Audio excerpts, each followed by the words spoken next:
of two subcommittees of the Budget Committee that have been established to hear public presentations today. Our other colleagues, Councillor Nunziata, Councillor Crisanti, and Councillor Thompson, are going to be at North York Civic Centre this afternoon, starting at 1:30 p.m. to hear public presentations on the budget. Today, here at City Hall, we have three sessions. They are scheduled at 9:30 to 12:30, 1:30 to 4, and then from 6 p.m. tonight onwards. City Clerk has posted the speakers list online at toronto.ca/council. Click on the speakers button for today's meeting to see the complete list of names. So this morning we have approximately 30 registered speakers for 9:30, and then again 30 this afternoon. And this evening's is quite full as well. So for the public who are speaking today, here's how the process works. We have speakers in the room in person, and then we also have some online.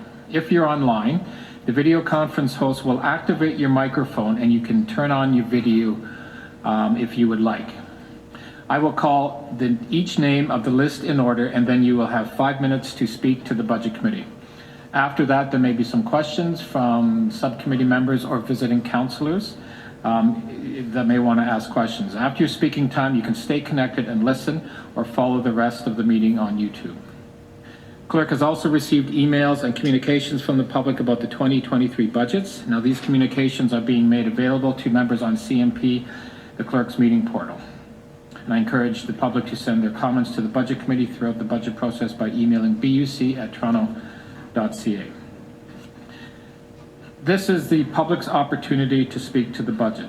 It is also our opportunity to consider their comments as we go through the process on determining the recommendations that the Budget Committee will be putting to full council, and of course the Mayor in the next couple of weeks. And I want to acknowledge that Mayor Tory is also in the room with us today.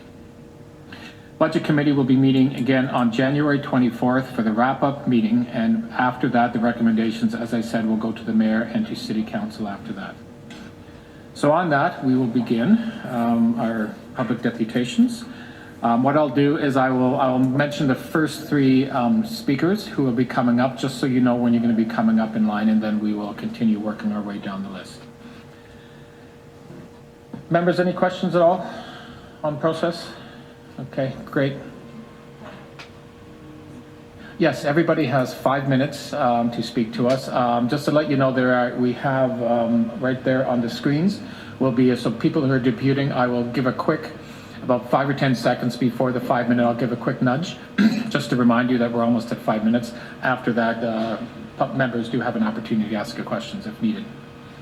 Okay, first three speakers are Albert Wenzel, Moyeen Chowdhury, and Sean Mahar. Albert, welcome.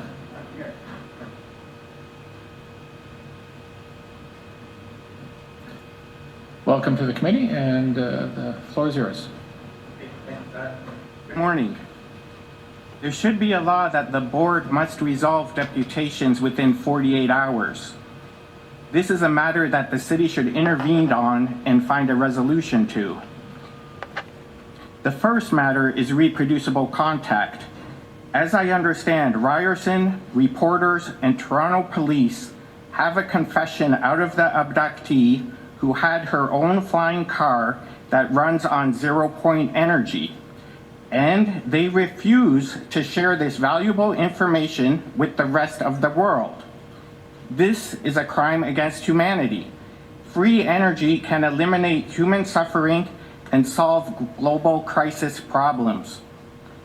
What is the city going to do about confirming that a UAP contact happened at Ryerson? The second matter is precognition of events.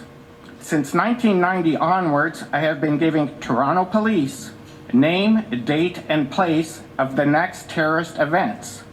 They always squander the good information and never know what to do. Again, this is a crime against humanity. Who do I report new threats to?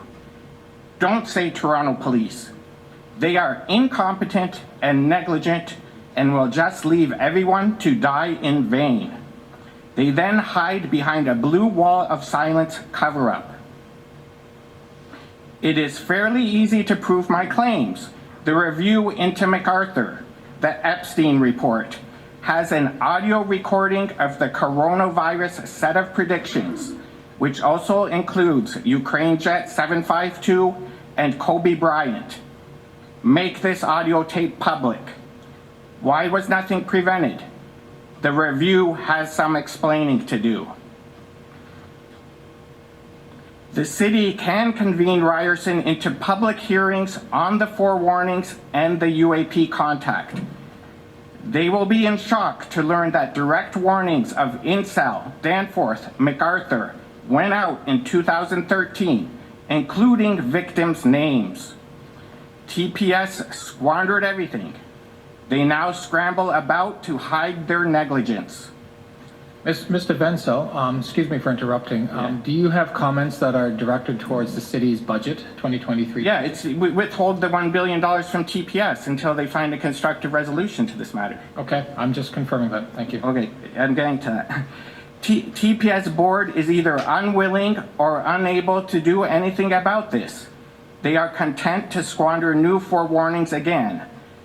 Quite a few reporters were crossed by the review. They were honest and gave the same account as mine. Make these audio tapes public. It is the property of civilians who paid for it. Why is it being suppressed from them? Many of the predictions were an open lecture at Ryerson. This adds another 200 honest witnesses to my claims. In fact, at least 5 Jane Does had anomalous human experience: superhuman strength, psychic ability, reproducible contact. The first step is to get a public confession about these events. Then place 0 point energy into the public domain. Take new forewarnings and prevent the next terrorist attacks, thereby saving innocent lives. What is the city doing about it? I call upon the city to find a constructive resolution to this matter within the next 48 hours. And this is the part that would speak to the budget. Withhold the $1 billion from Toronto Police until there's a resolution to this. It's just me phoning in 911, they happily ignore it. Withhold their money, they won't ignore that. This should be international front page news. I'm just baffled as to how everyone can ignore it. The review in the Mcarthur, they have an audio tape. How a civilian review? And they have the nerve to lie in the name of civilians? Recall Sandler. What does he have to say about this? The board knows where he is exactly. Why does he say nothing? I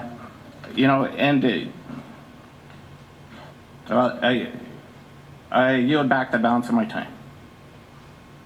Thank you very much. Are there any questions? Seeing none, appreciate your time today. Thank you. Okay, thanks. Next is Moyeen Chowdhury.